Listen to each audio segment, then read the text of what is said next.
What's up, guys? I'm Cassie. I'm Sara. And this week we're talking about Edmund Kemper, the curious killer. In Edmund Kemper's early childhood, he exhibited antisocial behavior such as torture of insects and cruelty to animals.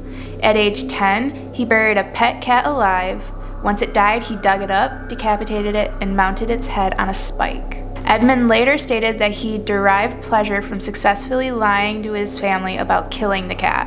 At the age of 13, he killed another family cat when he perceived it to be favoring his younger sister over him, and he kept pieces of it in his closet until his mother found them. He had a dark fantasy life. He performed rites with his younger sister's dolls that culminated in removing their heads and hands. On one occasion, when his elder sister, Susan, teased him and asked him why he did not try to kiss his teacher, he replied, "If I kiss her, I'd have to kill her first." He also recalled that as a young boy, he would sneak out of his house and armed with his father's bayonet, go to his second grade teacher's house to watch her through the windows. He stated in later interviews that some of his favorite games to play as a child were gas chamber and electric chair, in which he asked his younger sister to tie him up and flip an imaginary switch. He would then tumble over and writhe on the floor, pretending that he was being executed by gas inhalation and electric shock. He also had close-to-death experiences as a child. Once when his elder sister tried to push him in front of a train, and another time when she successfully pushed him into the deep end of a swimming pool where he almost drowned.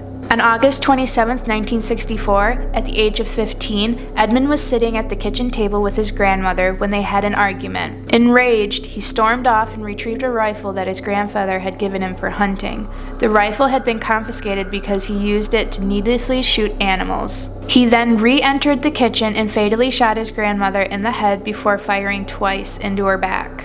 His grandmother's last words were, "Oh, you better not be shooting the birds again." Some accounts mention that she also suffered multiple post-mortem stab wounds with a kitchen knife. When his grandfather returned from grocery shopping, Edmund went outside and fatally shot him in the driveway next to his car. He was unsure of what to do next, so he phoned his mother, who told him to contact the local police. Edmund called the police and waited to be taken into custody. After his arrest, he said that he just wanted to see what it felt like to kill Grandma, and testified that he killed his grandfather so he would not have to find out that his wife was dead, and that he would be angry with Edmund for what he had done. Edmund's crimes were deemed incomprehensible for a 15-year-old to commit. In court, psychiatrists diagnosed him as a paranoid schizophrenic, then sent him to Atascadero State Hospital, a maximum security facility that houses mentally ill convicts. Like we always say, basically his childhood was like fucked from the get-go. Yeah. Like we didn't get into his parents or anything, but they had, I think, a bad relationship. She got remarried.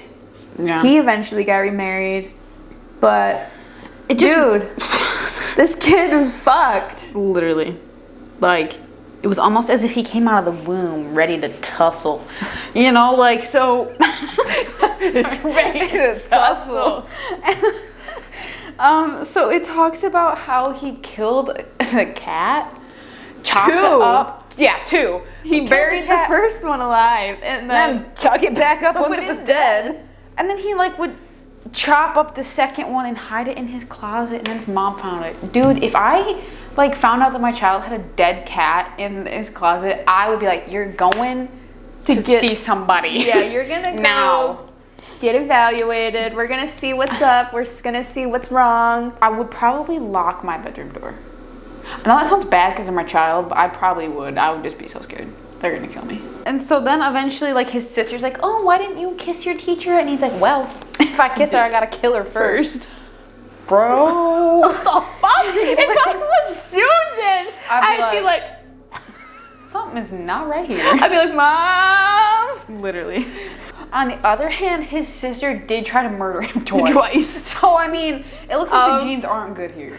To be honest with you. It's like, she's got something going on, but his is just like 20 steps. Yeah.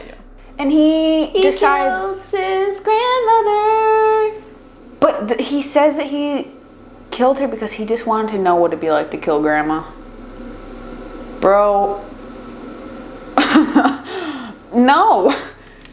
Like, he was just chilling with his grandma. Just chilling. They were having an argument, but I don't think she thought of it as anything serious. No, he's just like, you know what? Fuck this. I'm gonna go get my rifle. Yeah. Cocked that shit and shot her.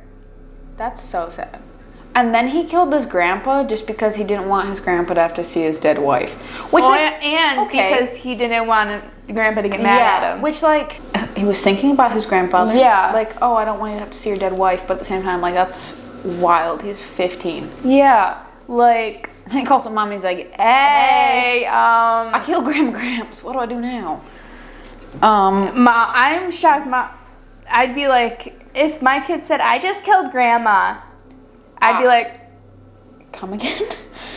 Yeah, you want what? I don't know. I think mom was going through some stuff too. Probably, yeah.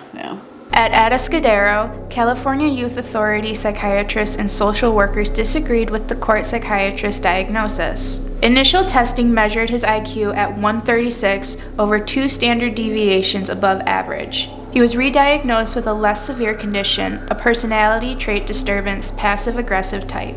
Later on, in his time at Atascadero, he was given another IQ test, which gave a higher result of 145. He flattered himself to a psychiatrist by being a model prisoner and was trained to administer psychiatric tests to other inmates. One of his psychiatrists later said he was a very good worker and this is not typical of a sociopath. Edmund also became a member of the JCs while in Atascadero and said he developed some new tests and some new scales on the Minnesota Multiphasic Personality Inventory, specifically an overt hostility scale, during his work with Atascadero psychiatrists. After his second arrest, he said that being able to understand how these tests function allowed him to manipulate his psychiatrist and admitted that he learned a lot from the sex offenders to whom he administered tests. For example, they told him that to avoid leaving witnesses, it was best to kill a woman after raping her. On December 18, 1969, on his 21st birthday, Edmund was released on parole from Atascadero, the same year that he began working for the Highway Division and was hit by a car while riding a motorcycle that he had recently purchased. His arm was badly injured in the crash, and he received a $15,000 settlement in the civil suit he filed against the car's driver. As he was driving around in his 1969 Ford Galaxy he bought with part of his settlement money, he noticed a large number of young women hitchhiking and began storing plastic bags, knives, blankets, and handcuffs in his car. He then began picking up young women and peacefully letting them go. According to Edmund, he picked up around 150 hitchhikers before he felt homicidal sexual urges,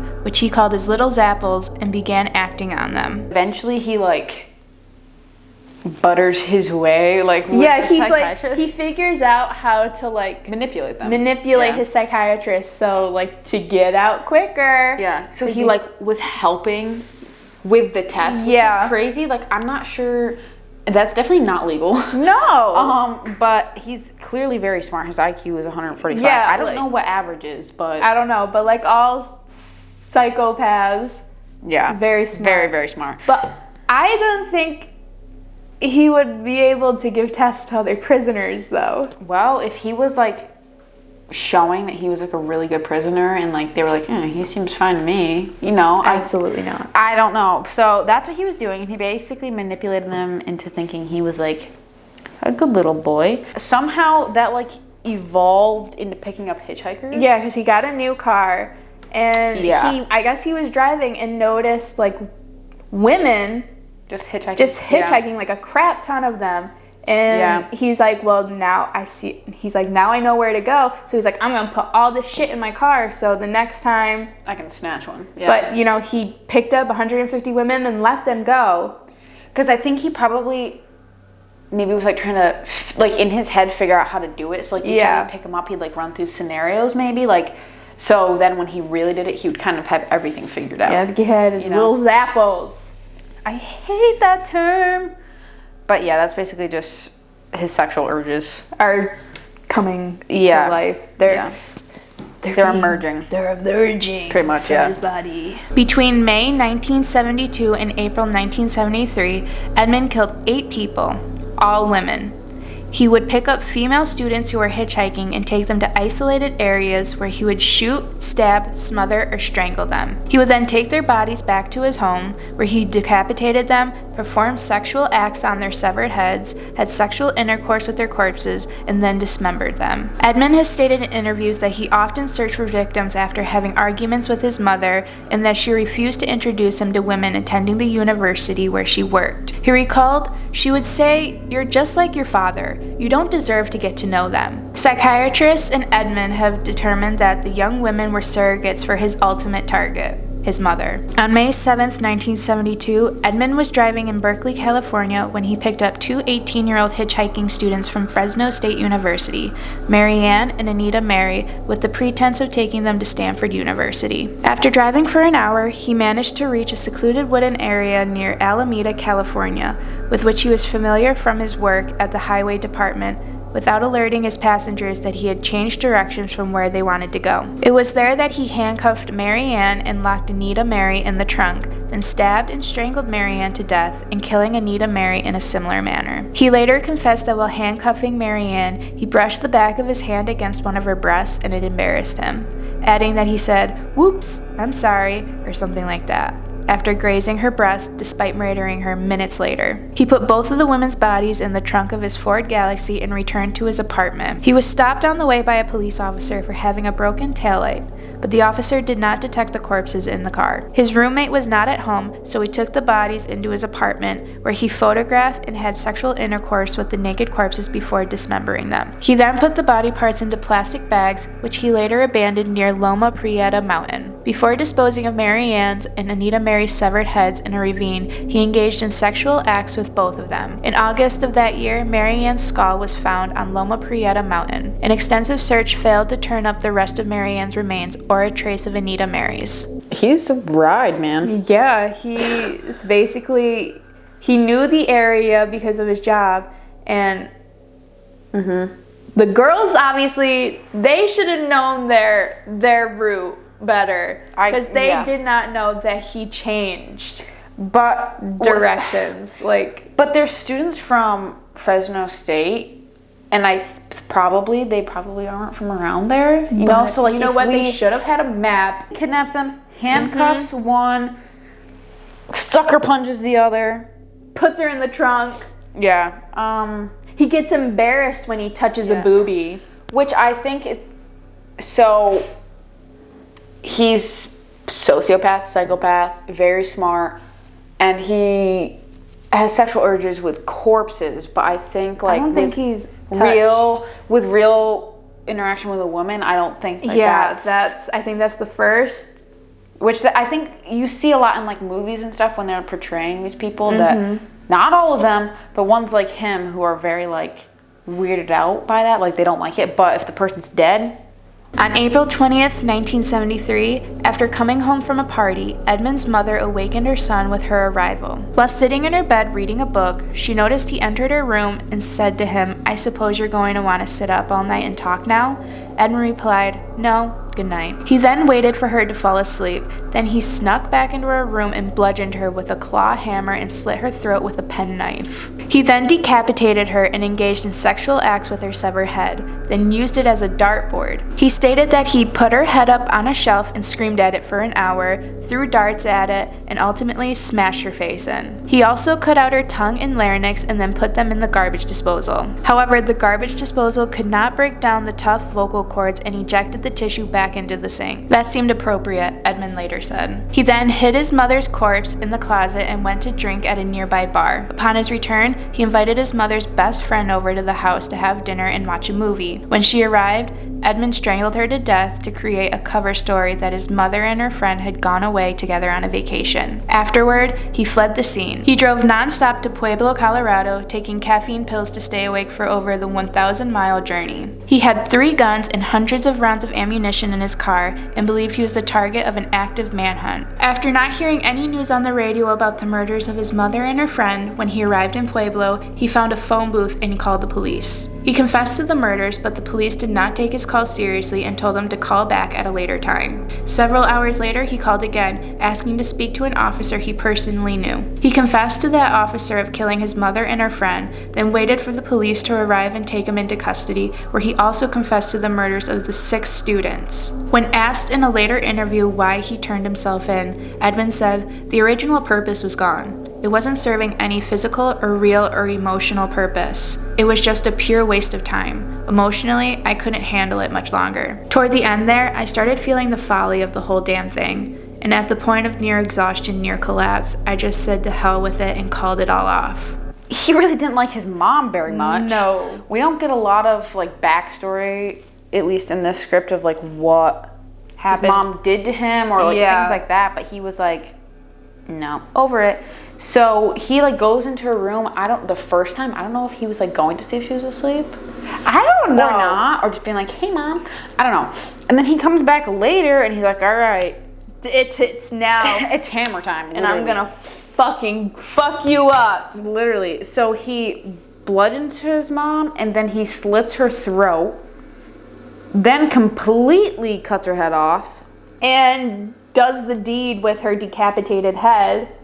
Which, I mean, it's, yeah, to us, we're like, ew, like it's your mom, but at the same time, like, for like psychopaths and sociopaths and stuff, like that's not like, that he's like attracted to it. I don't want to say it's the norm. But that's like kind of how, especially if his other targets were like surrogates for his mother.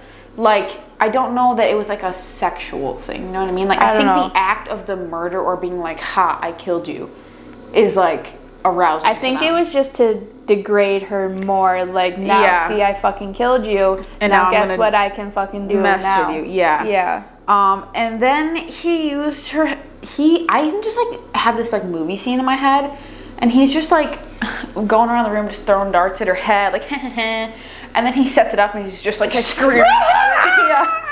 And then after that, called her best friend over because he needs to make a cover story. Yeah. And he kills his mom's best friend to say they went on a vacation together. It reminds me of the grandma and grandpa situation. Like, he killed his grandpa because it was like, oh, I don't want to have you see, like, your wife, and I don't want you to be mad at me. It was almost like I don't want you to see your... Like a little extra. Yeah, I don't know. I think he finally came to a conclusion. Like he said, he's like, well, the original purpose is gone. Yeah. So why should I continue doing this? It's like, I don't feel anything anymore. That's because he killed his target. Yeah, which is crazy. Like, that's all it took was... Just again, you see it in the movies too. Yeah, like they kill her. I know it's like killing anybody is just not. Yeah.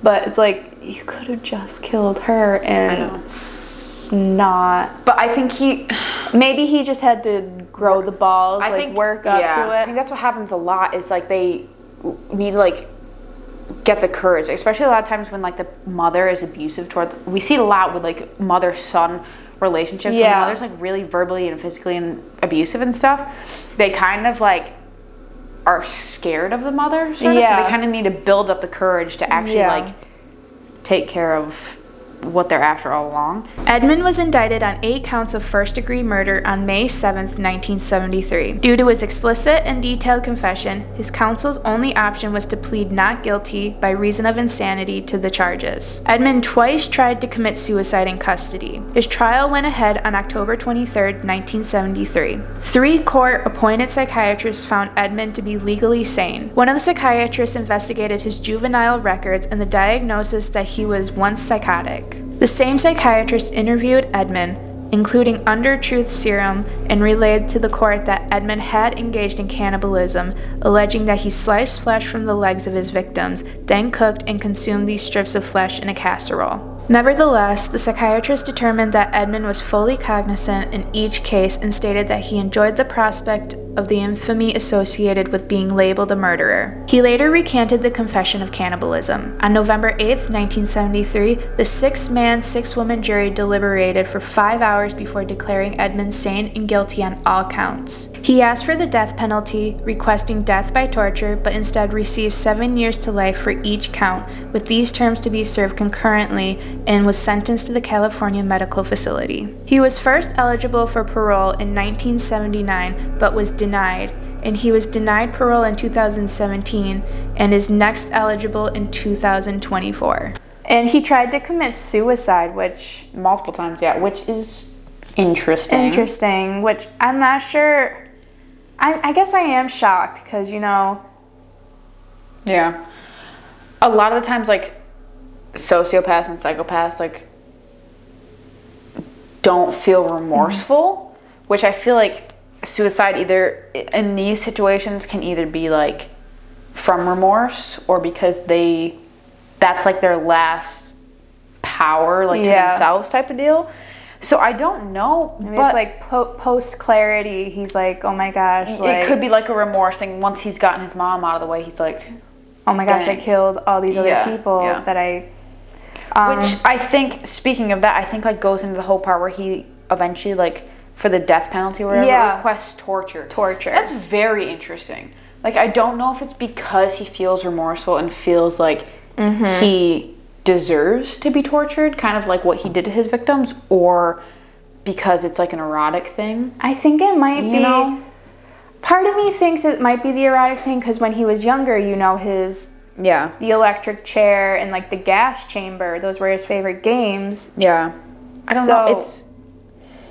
It's kind of like an interesting case because at least from what we see here, it doesn't seem like Edmund's the type who has a big ego. No, I don't think he has a big ego. So it almost feels like he could be remorseful. Mm-hmm.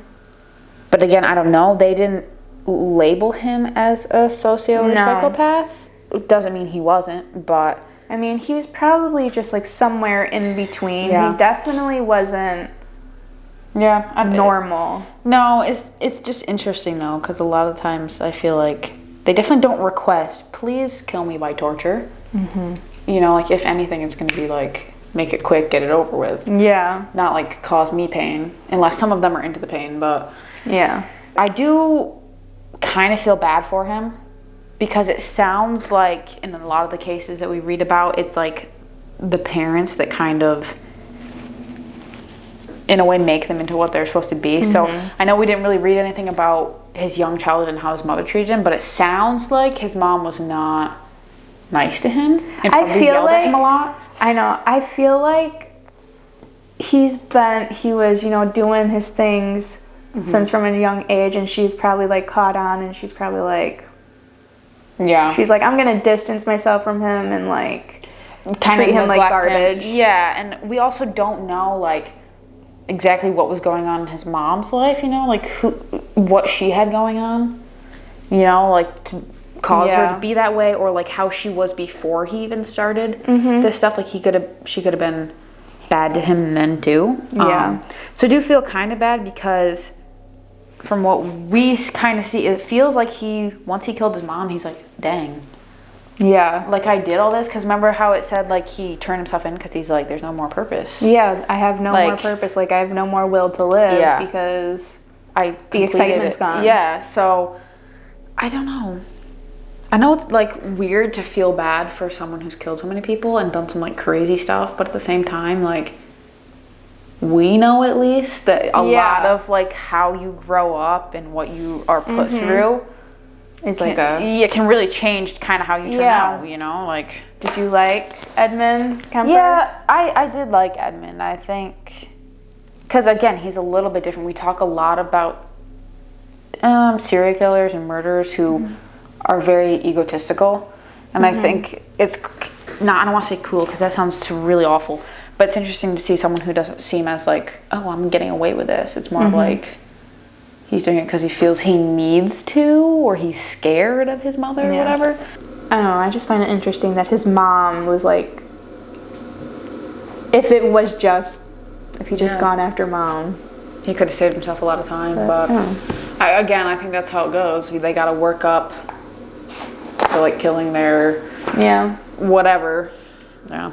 If you guys like this video about Edmund Kemper, make sure that you leave a like and you leave a comment what you thought about the video, how you felt about him. Did you think he was remorseful? Do you think he was just very smart and knew how to get away with things?